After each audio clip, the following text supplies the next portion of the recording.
నమస్తే welcome to okay TV. ప్రస్తుతం నా ముందు తెలంగాణ విఠలన్ ఉన్నారు. మాట్లాడదాం గో బ్యాక్ మార్వాడి అంశానికి సంబంధించి. ఈరోజు యావత్ తెలంగాణ మొత్తం బంద్ ప్రకటించారంటూ కూడా ఈరోజు పృథ్వీ గారిని అరెస్ట్ చేయడం జరిగింది. సో మాట్లాడే ప్రయత్నం చేద్దాం. నా ప్రధానంగా ఈ గో బ్యాక్ మార్వాడికి అంశానికి సంబంధించి బంద్ మీరు ప్రకటించారా, అసలు మీరు అనౌన్స్ చేశారు దాన్ని? మీరు కావాలంటే టీవీ ఛానల్స్ విజువల్ చూడండి. మేము మొన్న పెట్టిన రౌండ్ టేబుల్ కాన్ఫరెన్స్ చూడండి. ఎక్కడా కూడా మేము గో బ్యాక్ మార్వడి అనలే. మార్వడీల సమస్య బాధితుల వాయిస్ తరపున ఈ సమస్య పరిష్కారానికి మేధావులు, రచయితలు, వ్యాపార సంఘాలు, కౌలుతో ఒక రౌండ్ టేబుల్ కాన్ఫరెన్స్ పెట్టి మేము ఏమంటున్నామంటే తెలంగాణ భూమి పుత్రులకి రక్షణ కోసం, తెలంగాణలో ఉన్న చిన్న వ్యాపారస్తులు వృత్తుల పరిరక్షణ కోసం ఒక ప్రత్యేక చట్టం చేయాల్సిన అవసరం ఉంది. తమిళనాడులో కామరాజు నాడార్ గారు ఏ విధంగా అయితే ఈ ఉత్తరాది వ్యాపారస్తుల నుంచి తమిళనాడులో ఉన్న నాడార్ కమ్యూనిటీని కానీ చిన్న చిన్న వ్యాపారస్తుల్ని రక్షించుకోవడం కోసం బ్యాంకుల నుంచి, ఫైనాన్షియల్ ఇన్స్టిట్యూట్ నుంచి వడ్డీ లేని రుణాలు ఏ విధంగా అయితే ఇప్పించారో అది 30-40 ఏళ్ల క్రితమే ఇప్పించారు. అలాంటి ప్రత్యేకంగా కావాలి. ప్రపంచం మొత్తంలో ఎక్కడా నాన్ లోకల్ ఉద్యమాలు జరిగినా కూడా లోకల్స్ నాన్ లోకల్స్ మీద దాడులు చేసేవారు. అది అమెరికా కావచ్చు, అమలాపురం కావచ్చు, లేకపోతే బొంబాయి కావచ్చు, ఒరిస్సా కావచ్చు, కర్ణాటక కావచ్చు. మార్వాడీల మీద ఉద్యమాలు జరగడం ఇది కొత్త కాదు. ఒరిస్సాలో 2 సంవత్సరాలు చాలా తీవ్రమైన పోరాటం జరిగింది, కర్ణాటకలో జరిగింది, చాలా చోట్ల జరిగినాయి. కానీ తెలంగాణలో మీరు 60 సంవత్సరాల సుదీర్ఘ పోరాటం జరిగినా కానీ ఎక్కడ కూడా ఏ ఆంధ్రుల మీద, ఏ తెలంగాణ వాళ్ళు దాడులు చేయలే, ఏ మార్వాడీల మీద దాడులు చేయలే. తెలంగాణ అంటేనే తెలుగు, ఉర్దూ, కన్నడ, మరాఠీ కల్చర్, దక్కన్ పీఠభూమి. హైదరాబాద్ స్టేట్లో మరాఠీ ఉంది, కన్నడ ఉంది. ఇక్కడ హైదరాబాద్ అనేది దక్కన్ పీఠభూమి అనేది ఇంక్లూజివ్ కల్చర్. మేము బెంగాలీలను ఏమనట్లే, బీహార్ వాళ్ళని ఏమనలే, కన్నడ వాళ్ళని ఏమనలే, మరాఠీ వాళ్ళని ఏమనలే. ఇక్కడ అంబసీస్ ఉన్నాయి, ఇరాన్, ఇరాక్ అంబసీస్ ఉన్నాయి. హైదరాబాద్ అనేది inclusive culture, Deccan Ganga Jamuna culture. ప్రత్యేకంగా ఈరోజు ఒక చిన్న పాట్ మార్కెట్లో జరిగిన చిన్న సంఘటన రాష్ట్ర వ్యాప్తంగా ఎందుకు ఉద్యమానికి దారితీసిందంటే ఇక్కడ అన్ఎంప్లాయ్మెంట్ ఉంది, ఇక్కడ పేదరికం ఉంది. తెలంగాణ వచ్చిందే మా ఉద్యోగాలు మాకు కావాలి, మా వ్యాపారాలు మాకు కావాలి, మా వనరులు మాకు కావాలని. ఇక్కడ నీళ్లు, నిధులు, నియామకాలు అనేది మొదటి ఉద్యమం అయితే ఇప్పుడు ప్రభుత్వము మమ్మల్ని అందరినీ కూడా 2వ దశ ఉద్యమానికి రెచ్చగొడుతుంది. ఇవాళ సికింద్రాబాద్ పాట్ మార్కెట్లో ఒక మార్వాడి వాళ్ళు దళితుల మీద దాడి చేసి నీచ్ కమీనే జాతి అని చెప్పి తిట్టారు.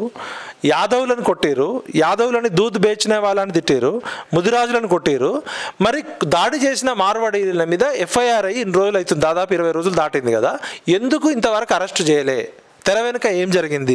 సెకండ్, ఈ ఒక్క సంఘటన కోసం కాదు, మరి ఆమన్గల్లో బంధుకు ఎందుకు పిలిపించారు? వనపర్తిలో ఎందుకు వైశాస్ రోడ్ల మీదకి వస్తున్నారు? ఇలా ఖమ్మం, కోదాడ, మహబాద్ ఎక్కడ చూసినా కూడా ఎందుకు ఇంత వ్యతిరేకత వస్తుందంటే రాజ్యాంగం, భారత రాజ్యాంగం పౌరులందరికీ ఒకే హక్కు ఇచ్చింది. ఎవరైనా ఎక్కడైనా జీవించవచ్చు, వ్యాపారం చేయొచ్చు. కానీ వీళ్ళకి ప్రత్యేకంగా ఫైనాన్షియల్ ఇన్స్టిట్యూట్ సపోర్ట్ తోటి వడ్డీ లేని రుణాలు వస్తున్నాయి. సెకండ్, అదేవిధంగా land, labour, capital, machine, material అనేది కావాలి. ల్యాండ్ ఒకటే కానీ లేబర్ వాళ్ళకి చీప్ లేబర్ దొరుకుతుంది, వాళ్ళు శ్రమ దోపిడీ చేస్తున్నారు. ఫైనాన్షియల్ ఇన్స్టిట్యూషన్ నుంచి ఆర్థిక దోపిడీ చేస్తున్నారు, వడ్డీ లేని రుణాలు తెచ్చుకుంటున్నారు. ఇవాళ మ్యానుఫ్యాక్చరింగ్ దగ్గర నుంచి, హోల్సేల్ డిస్ట్రిబ్యూటర్ దగ్గర నుంచి రీటైలర్ వరకు సప్లై చైన్ మేనేజ్మెంట్ మొత్తం కూడా వీళ్ళ చేతుల్లో ఉంది. ఇవాళ ఉదాహరణకి ఒక లోకల్ వ్యాపారస్తుల దుకాణంలో ఆశ్వీరాధ్ అనే పిండి 63 రూపాయలకు కొని 65కో 70కో అమ్మాలి. కానీ 63 రూపాయలకి కొన్ని 60 రూపాయలకి ఎట్లా అమ్ముతున్నారు? పక్కనున్న మార్వాడి దుకాణంలో 60 రూపాయలకి అమ్ముతున్నారు. అంటే వాళ్ళకి ఐదర్ జీరో దందా అన్న చేయాలి, లేదంటే మ్యానుఫ్యాక్చరింగ్ తోటి టైఅప్ అయ్యి ఈ సప్లై చైన్ మేనేజ్మెంట్కి విరుద్ధంగా డైరెక్ట్ ప్రొడక్షన్ దగ్గర కొనాలి. ఇది ఇల్లీగల్. ఈ ఇల్లీగల్ వ్యాపారాన్ని, కల్తీ వ్యాపారాన్ని మేము అడ్డుకుంటాం. తెలంగాణలో తెలంగాణ భూమిపుత్రుల రక్షణ కోసం ఎవరితోనైనా యుద్ధం చేస్తాం. మేము భారత రాజ్యాంగానికి లోబడే భారతదేశ పౌరులైన మేము మా ప్రత్యేక హక్కుల కోసం మేము కొట్లాడతాం తప్ప ఎవరినో దాడులు చేయలే, ఎవరినో వెళ్ళిపోమని చెప్పలే. ఒకవేళ వీరు ఈ విధంగానే రెచ్చగొట్టి శాంతి భద్రతల సమస్య సృష్టించి ఈ సమస్యను పక్కదారి పట్టించేది రాజకీయ పార్టీలు. రాజకీయ పార్టీలు ఇష్యూలో నీళ్లు పోయాలి కానీ మంటలు పోస్తున్నారు. అంటే ఇంకోటి అన్న, అంటే నిన్న కూడా వాళ్ళు ప్రెస్ మీట్ పెట్టడం జరిగింది. బాధితుడు అలాగే మార్వాడీలు ప్రెస్ మీట్ పెట్టి ఖచ్చితంగా గో బ్యాక్ మార్వాడికి మాకు సంబంధం లేదు, ఇది ఇక్కడితో కంప్లీట్ చేసుకుంటున్నామేమని వాళ్ళు అనౌన్స్ చేయడం జరిగింది.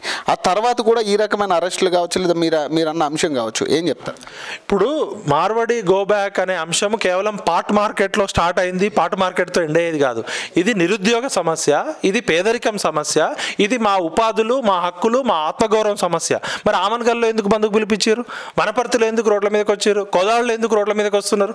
ఇది మొత్తం 2 తెలుగు రాష్ట్రాలు అంటుకుంది, ఒక తెలంగాణలో కాదు. ఇలా అనంతపూర్లో కావచ్చు, కడపలో కావచ్చు, ఒంగోలులో కావచ్చు, నంద్యాలలో కావచ్చు. 2 నెలల క్రితం నంద్యాలలో మొబైల్ షాపుల్లో మార్వాడి వాళ్ళు దాడి చేశారు, ఒంగోలులో దాడులు చేశారు. మీరు చూడండి ట్రాక్ రికార్డు. ఇది పృథ్వన్న పిలుపునియలే కదా బంధుకి, తెలంగాణ క్రాంతి దళ బంధుకు పిలుపునియలే, మేము బంధుకు పిలుపునియలే. OUJAC విద్యార్థులు కొంతమంది బంధుకు కాల్ ఇచ్చారు. వాళ్ళతో మాకు ఎటువంటి చర్చ జరగలేదు, మాకు వాళ్ళు జాయింట్గా మేము ఎక్కడ ప్రకటించలేదు. బంద్ ఎప్పుడు పిలిపిస్తారు? పీక్ స్టేజ్కి వెళ్ళాక పిలిపిస్తారు. అసలు ఇది స్టార్టింగ్ స్టేజ్లోనే దీని సమస్య పరిష్కారానికి మేము లోకల్ ఛాంబర్ ఆఫ్ కామర్స్ వాళ్ళని కలిసి, లోకల్ ట్రేడ్ అసోసియేషన్ని, వ్యాపార వర్తక వాణిజ్య సంఘాలతో కలిసి తెలంగాణ భూమిపుత్రులకి, తెలంగాణ వ్యాపారస్తులకి రక్షణ చట్టం రావాలని మేము చట్టం తయారు చేసి ప్రభుత్వం ముందు పెట్టాలి. ఆ డ్రాఫ్ట్ ఎట్లా ఉండాలని మేము మేధావులతోటి, రచయితలతోటి, ఎకనామికల్ ఎక్స్పర్ట్స్ తోటి, లీగల్ ఎక్స్పర్ట్స్తో మాట్లాడుతుంటే అర్ధరాత్రి పోలీసులు వచ్చి పృథ్వీరాజ్ అన్న బంధుకు పిలిపినియలే, తెలంగాణ క్రాంతిదళ ఎక్కడ మార్వాడి గోపాక్ అని చెప్పలే. ఆయన చెప్పినప్పటికి కూడా 2 సార్లు 2 దఫాలుగా 30 నుంచి 40 మంది మఫ్టీల్లో గుండాల్లాగా, రౌడీల్లాగా వచ్చి ఎత్తుకపోయి ఎక్కడ ఫస్ట్ ఉస్మానియా పోలీస్ స్టేషన్ అని చెప్పారు. మేమంతా ఉస్మానియా పోలీస్ స్టేషన్కి వెళ్తే అక్కడ లేడు, మళ్ళీ అక్కడ నుంచి నల్లకుంట పోలీస్ స్టేషన్ తెలిసి అక్కడ నుంచి అంబర్పేట అన్నారు. ఇప్పుడు అంబర్పేట నుంచి ఎక్కడికి తీసుకెళ్లారో తెలియదు. అంటే పృథ్వీరాజ్ గారు ఏమైనా టెర్రరిస్టా, నక్సలైటా? ప్రజాస్వామ్యయుతంగా, శాంతియుతంగా తెలంగాణ భూమిపుత్రుల తరపున మాట్లాడినందుకు ప్రశ్నించే గొంతులను అణచివేయాలని చూస్తే, ప్రాంతం వాడు మోసం చేస్తే ప్రాంతంలోనే పాత్ర పెడతాం, ప్రాంతేతరుడు మోసం చేస్తే ప్రాంతం నుంచి తరిమి కొడతామని కాళోజీ గారు ఇచ్చిన స్ఫూర్తితోటే తెలంగాణ రాష్ట్రాన్ని సాధించుకున్నాం. అరెస్టులతోటి ఈ అప్రజాస్వామికంగా మమ్మల్ని అణిచివేస్తామంటే ఇది ఉప్పెరలాగా సునామీ అవుతుంది. దయచేసి పృథ్వీరాజన్ అరెస్ట్ చేయడం అంటే తెలంగాణ ఉద్యమకారులని, తెలంగాణ పౌరులను అవమానించినట్టే. ముచ్చర్ల సత్యనారాయణ గారు తెలంగాణ ఉద్యమానికి పునాది రాయి. 1952లో ముచ్చర్ల సత్యనారాయణ గారు ఇడ్లీ సాంబార్ గోబ్యాక్ కానీ, గైర్ ముల్కీ గోబ్యాక్ ఉద్యమంతో ఈ తెలంగాణ ఉద్యమం పునాది రాయబడ్డది. అలాంటి తెలంగాణ ఉద్యమానికి బొడ్రాయి లాంటి, తెలంగాణ ఉద్యమానికి అయ్య లాంటి ముచ్చర్ల సత్యనారాయణ గారి కొడుకు మా అందరికీ లీడర్ అయిన పృథ్వీరాజన్ అరెస్ట్ చేయడం అంటే తెలంగాణ ప్రజలను అవమానించడమే. మరో 2వ తెలంగాణ ఉద్యమానికి రేవంత్ రెడ్డి గారి నాంది పలుకుతారు. ఈ అరెస్టులకు సంబంధించి ప్రభుత్వ ఇన్వాల్వ్మెంట్ ఉందంటున్నారు మీరు? మార్వాడీలు కావచ్చు, ప్రభుత్వ ఇన్వాల్వ్. ఎందుకంటే పోలీసులు ఎవరు కూడా కనీసం దీనికి సంబంధించి సమాచారం కానీ ఎందుకు అరెస్ట్ చేశామనేది కూడా వాళ్ళు క్లారిటీ ఇవ్వట్లేదు. ఏం చెప్తారు? అంటే పోలీసు రాజ్యం నడవట్లేదు, ఇక్కడ రాజ్యాంగం లేదా? పోలీసులు ఎవరైనా అరెస్ట్ చేయాలంటే వారెంట్ ఇవ్వాలి, లేకపోతే ముందస్తు జాగ్రత్తగా చేయాలంటే హౌస్ అరెస్ట్ చేయాలి. ఇట్లా అర్ధరాత్రి వచ్చి ఇళ్ల మీద పడి కుటుంబ సభ్యులను భయభ్రాంతులు చేసి ఆయన 3 రోజుల నుంచి ఈ డ్రాఫ్ట్ రూపకల్పనలో టీవీ ఛానల్ డిస్కషన్లో నిద్ర కూడా లేకుండా అస్వస్థతకు గురైతే ఇప్పుడే తీసుకొస్తామని చెప్పి అబద్ధం చెప్పి కుటుంబ సభ్యులను పక్కదారి పట్టించి భయభ్రాంతులకు గురి చేస్తున్నారు. డాక్టర్ పృథ్వీరాజ్ యాదవ్ గారిని అరెస్ట్ చేయడం అంటే తెలంగాణ మొత్తాన్ని బందీ పెట్టడమే. నికార్సైన తెలంగాణ వాది, తెలంగాణ యోధుడు, తన జీవితం అంతా తెలంగాణ కోసం, తెలంగాణ ప్రజల హక్కుల కోసం అన్ని రకాలుగా పోరాటాలు చేస్తూ జీవితంలో ఒక మంత్రి కొడుకు రాజకీయంగా కెరీర్ ఎంచుకోవాలంటే ఎన్నో రకాలు, ఎప్పుడో మంత్రి అయ్యేటోడు, రేవంత్ రెడ్డి కన్నా ముందే మంత్రి అయ్యేటోడు మా పృథ్వన్న. కానీ ఆయన నిజాయితీ, ఆయన యొక్క పోరాట యోధుడు కాబట్టి నిస్వార్థంగా ఇవాళ తెలంగాణ ప్రజల కోసం పోరాడుతున్నాడు. ఖచ్చితంగా ఇది 2వ దశ తెలంగాణ ఉద్యమానికి రాజకీయ పార్టీలు కుట్ర పన్నుతున్నాయి. వాళ్ళ ప్రజల్లో వాళ్ళు ఫెయిల్ అయ్యారు కాబట్టి సంక్షేమ పథకాలు, వాళ్ళు ఇచ్చిన హామీలు, ఇట్లాంటి ఇష్యూస్ని పెంచిపోదిస్తున్నారు. ఒకవైపు కాంగ్రెస్ పార్టీకి చెందిన పెడమర్తి రవి మార్వాడి గోబ్యాక్ బచావో అంటాడు, ఆయన అరెస్ట్ చేయరు. మానవతారాయ్ ఇంకో రకంగా మాట్లాడతాడు. కాంగ్రెస్ పార్టీకి చెందిన ఇంకొక సింగర్, రేవంత్ రెడ్డి దగ్గర ఉన్న సింగర్ మూమెంట్, అంటే కాంగ్రెస్ పార్టీ ఒకవైపు పెంచుతుంది, ఒకవైపు తగ్గిస్తుందా? రాజకీయ పార్టీలు ఇలాంటి ఇష్యూస్ వచ్చినప్పుడు మంటల్లో నీళ్లు పోయాలి తప్ప పెట్రోల్ పోస్తున్నారు. బీజేపీ పార్టీ ఏమో రోహింగ్యాల ఇష్యూకి లింక్ పెడుతుంది. దీనికి రోహింగ్యాలకి లింక్ ఏంది? మేము పెట్టే రౌండ్ టేబుల్ కాన్ఫరెన్స్లో బీజేపీకి చెందిన వైశ్యులు, ఆర్ఎస్ఎస్కి చెందిన నాయకులు వచ్చి మా వృత్తులు పోతున్నాయి, మా ఉపాధులు పోతున్నాయి, మా వ్యాపారాలు దెబ్బతింటున్నాయి అంటే మీరెందుకు రోహింగ్యాల మీద యుద్ధం చేయరు? అంటే రోహింగ్యాల మీద వైశ్యులను, పద్మశాలీలు యుద్ధం చేయాలా? కేంద్ర ప్రభుత్వం పట్టుకోవాలా? ఇది ఖచ్చితంగా ఒక రాజకీయ కుట్ర. పృథ్వీరాజ్ అన్న అరెస్ట్ తోటి ఈ కుట్ర బహిర్గతమైంది. ఇక జంగు సైరన్ మొదలవుతుంది. తెలంగాణలో మరో 2వ పోరాటం అవుతుంది. అసలు సిసలు తెలంగాణ భూమిపుత్రుల పోరాటం ఎట్లుంటుందో ఈ ప్రభుత్వాలు రుచి చూపిస్తాయి.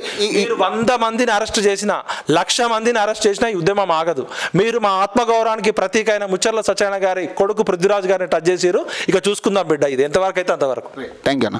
సో చూడొచ్చు, ఏదైనా కూడా మేము ఈ బంద్కి అయితే మేము పిలుపునివ్వలేదు, మాకు ఎటువంటి సంబంధం లేదు, క్లియర్గా చెప్తా ఉన్నారు. అలాగే ఈ అరెస్టులు ఏవైతే ఉన్నాయో అక్రమ అరెస్టులు చేస్తూ ఉన్నారు. ఇట్లాంటి అరెస్టులు చేస్తే మాత్రం ఖచ్చితంగా జంగ్ సైరన్ అనేది తెలంగాణలో మోగిస్తామంటూ కూడా విఠల్ అన్న చెప్తా ఉన్నారు. సో మరిన్ని అప్డేట్స్ కోసం చూస్తున్నానండి ఓకే టీవీ.